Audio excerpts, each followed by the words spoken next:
Hey, good to see you again, man. Yeah, likewise, Congrats brother. on this. I appreciate it, man. I have to tell you a story, and this has happened since the last time I saw you. The first time I interviewed you, you were making your rounds for the radio. I told my music director at the time that your song, What You Say, was going to be #1. We made a bet on it, and if it went #1 and stayed #1, he had to have you singing your name as his ringtone for the rest of his life anytime I call him. Word. So I know anytime I call Chad Roofer, he hears Jason Derulo. Oh, that's incredible, bro. What? I like that. See, you bet on me, bro. I like that. I bet on you, and I bet on you in this movie too, and you do not fail.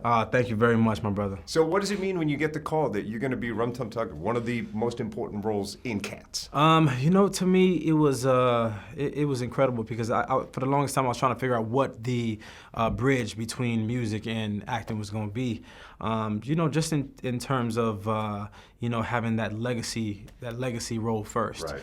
Because I think a lot of times, a musician that has a role is kind of considered, he's just doing it on the side.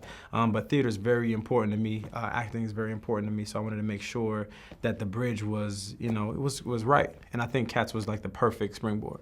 Yeah, man, and you're built for it. Like, some people might think, oh, it's just the perfunctory move of pulling a pop star who has name recognition up into this musical. But truth be told, your whole training, your whole life before you were famous as Jason Derulo was built for doing stage work. For sure. Since I was a kid, man, musical theater school. I went to college for theater.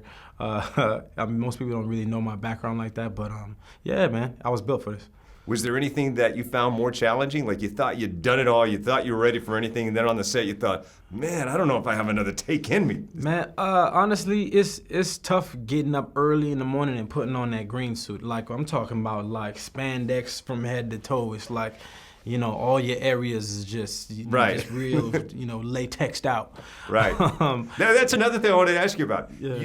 To perform in front of an audience and to go on a world tour, you got to be in good shape. Not only physically to handle it, but you got to look good too. For sure. With this, you're in that spandex, and the computers are only going to add so much of a layer. You got to look good to begin with. Yeah, nah, it was kind of brutal.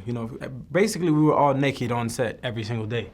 It's just like balls out to everybody. It's just like that's what it was. Right. So we got very comfortable with each other, as you can imagine, man. And yeah, man, amazing cast as you see some of the best dancers in the world, some of the best musicians in the world, some of the best actors in the world. And yeah, man, I think we created this totally different dimension, that we're inviting people to.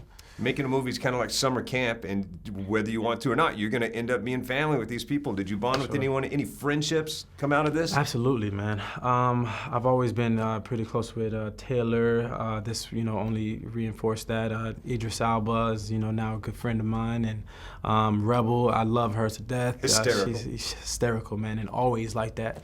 James Corden, I've known for a long time as well. So I've known a few people for a long time, and I met Ian McKellen and Judi Dench for the first time, and absolute amazing human beings, man.